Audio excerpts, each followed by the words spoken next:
ಎಲ್ಲರಿಗೂ ನಮಸ್ಕಾರ. Welcome back to my channel. Pammi ಬಂದಾಯಿತು, ನಿಮಗೋಸ್ಕರ ಅಂತ ಹೊಸ ರುಚಿನ ತಂದಾಯಿತು. ಇವತ್ತಿನ ಸ್ಪೆಷಲ್ ಸೊಲ್ಲಾಪುರದ ಮಸಾಲೆ ಪುರಿ.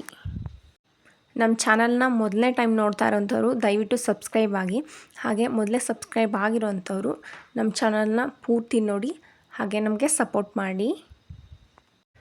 ಸೊಲ್ಲಾಪುರ ಮಸಾಲೆ ಪುರಿನ ನಾನು ತೋರಿಸ್ತಾ ಇದ್ದೀನಲ್ಲ ವಿಡಿಯೋದಲ್ಲಿ, ಈ ರೀತಿಯಲ್ಲಿ ಮಾಡ್ತಾರೆ. ಈ ರೀತಿಯ ಮಸಾಲೆ ಪುರಿನ ಮನೇಲಿ ತುಂಬಾ ಈಸಿಯಾಗಿ ಮತ್ತು ತುಂಬಾ ಡಿಫ್ರೆಂಟ್ ಟೇಸ್ಟಾಗಿ ಹೇಗೆ ಮಾಡೋದು ಅಂತ ನೋಡೋಣ ಬನ್ನಿ.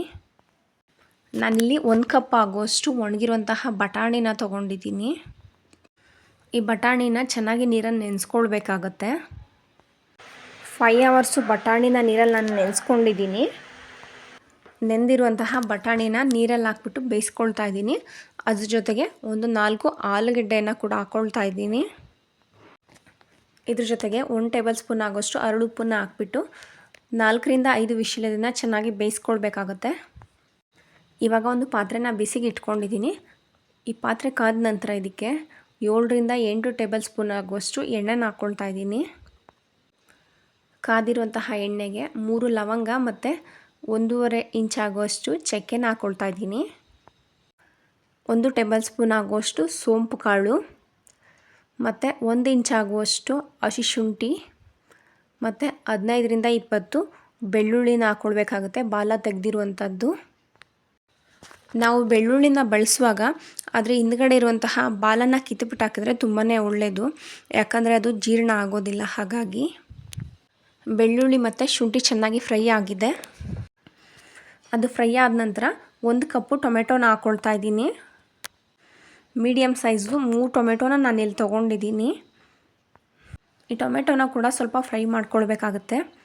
ಫ್ರೈ ಆದ ನಂತರ 1 ಕಪ್ ಆಗೋಷ್ಟು ಕೊತ್ತಂಬರಿ ಸೊಪ್ಪನ್ನ ಹಾಕ್ಕೊಳ್ತಾ ಇದ್ದೀನಿ ಮತ್ತು 1 ಕಪ್ ಆಗೋಷ್ಟು ಪುದೀನ ಕೂಡ ಹಾಕ್ಕೊಳ್ತಾ ಇದ್ದೀನಿ. ಇದನ್ನು ಕೂಡ ಸ್ವಲ್ಪ ಚೆನ್ನಾಗಿ ಬಾಡಿಸ್ಕೊಳ್ಬೇಕಾಗತ್ತೆ. ಇದು ಚೆನ್ನಾಗಿ ಬಾಡಿದೆ. ಇದನ್ನು ಆರೋದಕ್ಕೆ ಅಂತ ಎತ್ತಿಡ್ತಾ ಇದ್ದೀನಿ. ನಾವು ಮಾಡ್ತಾ ಇರುವಂತಹ ಈ ಸೊಲ್ಲಾಪುರಿ ಮಸಾಲೆ ಪುರಿಗೆ 2 ಪೇಸ್ಟ್ ಬೇಕಾಗುತ್ತೆ. ಅದರಲ್ಲಿ ಮೊದಲನೇ ಪೇಸ್ಟ್ ಇದು. ಈ ಪೇಸ್ಟ್ಗೆ ಮೀಡಿಯಮ್ ಸೈಜ್ದು 2 ಈರುಳ್ಳಿ ಕಟ್ ಮಾಡ್ಕೊಂಡಿರುವಂತಹದ್ದು ಮತ್ತು ಒಂದು ಅರ್ಧ ಸ್ಪೂನ್ ಆಗುವಷ್ಟು ಅರಿಶಿನ ಪುಡಿನ ಹಾಕ್ಕೊಳ್ತಾ ಇದ್ದೀನಿ. ಹಾಕ್ಬಿಟ್ಟು ಇದನ್ನು ಚೆನ್ನಾಗಿ ರುಬ್ಕೊಳ್ಬೇಕಾಗುತ್ತೆ. 2ನೇ ಪೇಸ್ಟ್ ಯಾವುದು ಅಂದರೆ, ನಾವು ಮೊದಲೇ ಹುರಿದಿಟ್ಕೊಂಡಿರುವಂತಹ ಟೊಮೆಟೊ, ಶುಂಠಿ, ಬೆಳ್ಳುಳ್ಳಿ, ಚಕ್ಕೆ, ಲವಂಗನ ಹಾಕ್ಕೊಳ್ತಾ ಇದ್ದೀನಿ. ಇದ್ರ ಜೊತೆಗೆ 1 ಕಪ್ ಆಗುವಷ್ಟು ಹಸಿ ಕೊತ್ತಂಬರಿ ಸೊಪ್ಪು ಮತ್ತು 1 ಕಪ್ ಆಗುವಷ್ಟು ಪುದೀನ ಸೊಪ್ಪು. ನೀವು ಹಸಿದು ಮತ್ತು ಫ್ರೈ ಮಾಡಿರೋದು ಎರಡನ್ನೂ ಹಾಕೋದ್ರಿಂದ ಟೇಸ್ಟು ಡಬಲ್ ಟೇಸ್ಟ್ ಬರುತ್ತೆ, ಚೆನ್ನಾಗಿರುತ್ತೆ. ಜೊತೆಗೆ 4 ಹಸಿಮೆಣ್ಸಿನ್ಕಾಯಿನ ಹಾಕ್ಕೊಳ್ತಾ ಇದ್ದೀನಿ.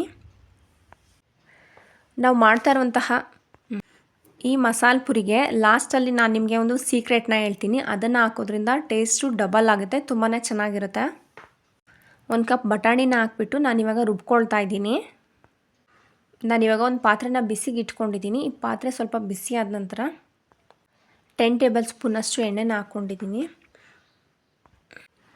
ಎಣ್ಣೆ ಸ್ವಲ್ಪ ಬಿಸಿ ಆದ ನಂತರ ನಾವು ಮೊದಲೇ ರುಬ್ಬಿಟ್ಕೊಂಡಿರುವಂತಹ ಅರಿಶಿನ ಮತ್ತು ಈರುಳ್ಳಿ ಪೇಸ್ಟ್ನ ಹಾಕ್ಕೊಳ್ತಾ ಇದ್ದೀನಿ. ಈ ಅರಿಶಿನ ಮತ್ತು ಈರುಳ್ಳಿ ಪೇಸ್ಟ್ನ ಹಾಕೋದ್ರಿಂದ ಈ ಮಸಾಲೆ ಪುರಿ ತುಂಬಾ ಡಿಫ್ರೆಂಟಾಗಿ ಟೇಸ್ಟ್ ಚೆನ್ನಾಗಿರುತ್ತೆ. ಈ ಅರಿಶಿನ ಈರುಳ್ಳಿನ ಒಂದು 5 ನಿಮಿಷ ಎಣ್ಣೆಲಿ ಸ್ವಲ್ಪ ಹುರ್ಕೊಳ್ಬೇಕಾಗುತ್ತೆ. ಇದು ಹುರಿದಾದ ನಂತರ ಸ್ವಲ್ಪ ಸೋಂಪು ಕಾಳಿನ ಪುಡಿ ಹಾಕ್ಕೊಳ್ತಾ ಇದ್ದೀನಿ ಮತ್ತು 1 ಟೇಬಲ್ ಸ್ಪೂನ್ ಆಗೋಷ್ಟು ಜೀರಿಗೆ ಪುಡಿನ ಹಾಕ್ಕೊಳ್ತಾ ಇದ್ದೀನಿ. 1/2 ಟೀ ಸ್ಪೂನ್ ಆಗುವಷ್ಟು ಪೆಪ್ಪರ್ ಪೌಡ್ರನ್ನ ಹಾಕ್ಕೊಳ್ತಾ ಇದ್ದೀನಿ. 1 ಟೇಬಲ್ ಸ್ಪೂನ್ ಆಗುವಷ್ಟು ಗರಂ ಮಸಾಲನ ಹಾಕ್ಕೊಳ್ತಾ ಇದ್ದೀನಿ. ಧನಿಯಾ ಮತ್ತು ಮೆಣಸಿನ್ಕಾಯಿನ ಮಿಕ್ಸ್ ಮಾಡಿರುವಂತಹ ಪೌಡ್ರನ್ನ ಹಾಕ್ಕೊಳ್ತಾ ಇದ್ದೀನಿ. 1 ಟೇಬಲ್ ಸ್ಪೂನ್ ಆಗುವಷ್ಟು. 1/4 ಟೀ ಸ್ಪೂನಷ್ಟು ಅರಿಶಿನದ ಪುಡಿನ ಕೂಡ ಹಾಕ್ಕೊಳ್ತಾ ಇದ್ದೀನಿ. ಪೌಡ್ರುಗಳನ್ನೆಲ್ಲ ಈರುಳ್ಳಿಯ ಜೊತೆಗೆ ಸ್ವಲ್ಪ ಹುರ್ಕೊಳ್ಬೇಕಾಗುತ್ತೆ. ಇದು 1-2 ನಿಮಿಷ ಲೋ ಫ್ಲೇಮಲ್ಲಿ ಚೆನ್ನಾಗಿ ಫ್ರೈ ಆಗಬೇಕಾಗುತ್ತೆ. ನೋಡಿ, ಇಲ್ಲಿ ಚೆನ್ನಾಗಿ ಬೆಂದಿದೆ ಬಟಾಣಿ, ಆಲೂಗಡ್ಡೆ ಎಲ್ಲ. ಇದನ್ನು ಚೆನ್ನಾಗಿ ಸ್ಮ್ಯಾಶ್ ಮಾಡ್ಕೊಳ್ಬೇಕಾಗುತ್ತೆ. ಈ ಮಸಾಲ ಪೌಡ್ರುಗಳೆಲ್ಲ 1-2 ನಿಮಿಷ ಫ್ರೈ ಆಗಿದೆ. ಆ ಫ್ರೈ ಆಗಿರುವಂತಹ ಪೌಡ್ರಿಗೆ ನಾನು ಮೊದಲೇ ಹುರಿದ್ಬಿಟ್ಟು ರುಬ್ಕೊಂಡಿರುವಂತಹ ಪೇಸ್ಟ್ನ ಹಾಕ್ಕೊಳ್ತಾ ಇದ್ದೀನಿ. ಈ ಪೇಸ್ಟ್ನ ಕೂಡ 1-2 ನಿಮಿಷ ಹಾಗೆ ಹುರ್ಕೊಂಡ್ರೆ ಸಾಕಾಗುತ್ತೆ. ಇವಾಗ ಚೆನ್ನಾಗಿ ಸ್ಮ್ಯಾಶ್ ಮಾಡ್ಕೊಂಡಿರುವಂತಹ ಬಟಾಣಿ ಮತ್ತು ಆಲೂಗಡ್ಡೆನ ಹಾಕ್ಕೊಳ್ತಾ ಇದ್ದೀನಿ.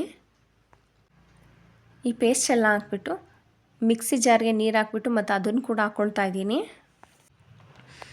ಅದನ್ನು ನೋಡಿ ನೀರನ್ನ ಹೆಚ್ಚಿಸ್ಕೊಳ್ಬೇಕಾಗುತ್ತೆ. 1 ಟೇಬಲ್ ಸ್ಪೂನ್ ಆಗೋಷ್ಟು ಬ್ಲ್ಯಾಕ್ ಸಾಲ್ಟ್ನ ಹಾಕ್ಕೊಳ್ತಾ ಇದ್ದೀನಿ. ಇದನ್ನೆಲ್ಲ ಇವಾಗ ಚೆನ್ನಾಗಿ ತಿರುಗಿಸ್ಕೊಳ್ತಾ ಇದ್ದೀನಿ. ಇದು ತುಂಬ ಗಟ್ಟಿ ಇರೋದ್ರಿಂದ ಇನ್ನು ಸ್ವಲ್ಪ ನೀರು ಬೇಕಾಗುತ್ತೆ.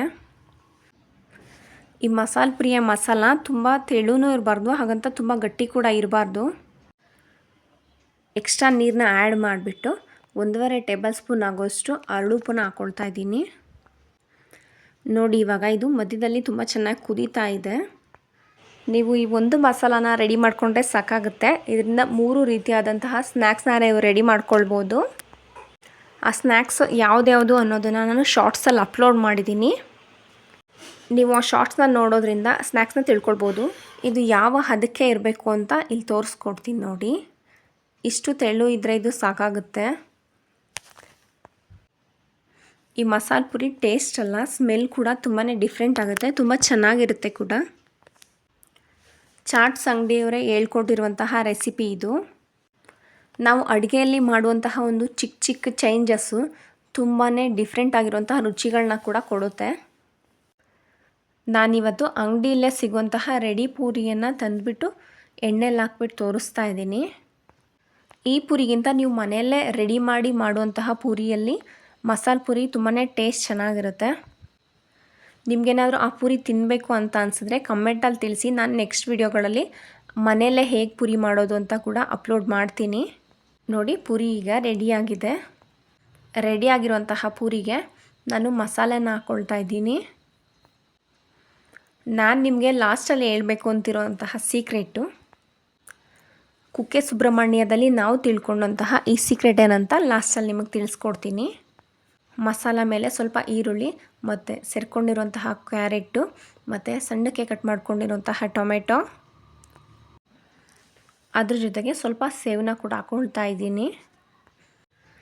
ಕುಕ್ಕೆ ಸುಬ್ರಹ್ಮಣ್ಯದಲ್ಲಿ ನಾವು ಮಸಾಲೆ ಪುರಿಯನ್ನು ತಿನ್ನುವಾಗ ತಿಳ್ಕೊಂಡಂತಹ ಸೀಕ್ರೆಟ್ನ ನಿಮ್ಗೆ ಹೇಳುವಂತಹ ಟೈಮ್ ಬಂತು. ನಾನು ಹೇಳ್ತಾ ಇರುವಂತಹ ಈ ಸೀಕ್ರೆಟಿಂದ ಮಸಾಲೆ ಪುರಿ ಟೇಸ್ಟು ತುಂಬಾ ಡಿಫ್ರೆಂಟಾಗಿ ಮತ್ತು ಚೆನ್ನಾಗಿರುತ್ತೆ. ಆ ಸೀಕ್ರೆಟ್ ಏನಂದರೆ ಲೆಮನ್ನ ನೀವು ಮಸಾಲೆ ಪುರಿ ತಿನ್ನುವಾಗ ನೀವು ಹಾಕ್ಕೊಂಡು ತಿಂದರೆ ತುಂಬಾ ಚೆನ್ನಾಗಿರುತ್ತೆ ಟೇಸ್ಟು. ಮತ್ತು ಮಸಾಲನ್ನ ಹಾಕಿರೋದ್ರಿಂದ ಹೀಟ್ ಕೂಡ ಆಗೋದಿಲ್ಲ. ನಾವು ಮಾಡಿರುವಂತಹ ಈ ವಿಡಿಯೋ ನಿಮಗೆ ಇಷ್ಟ ಆಗಿದೆ ದಯವಿಟ್ಟು ಒಂದು ಲೈಕ್ನ ಕೊಡಿ, ಹಾಗೆ ಶೇರ್ ಮಾಡಿ, ನಮಗೆ ಸಪೋರ್ಟ್ ಮಾಡಿ. Thanks for watching. ಮಸಾಲೆ ಪುರಿನ ತಿಂದು ಕಮೆಂಟ್ಸಲ್ಲಿ ತಿಳಿಸಿ ಹೇಗಿತ್ತು ಅಂತ.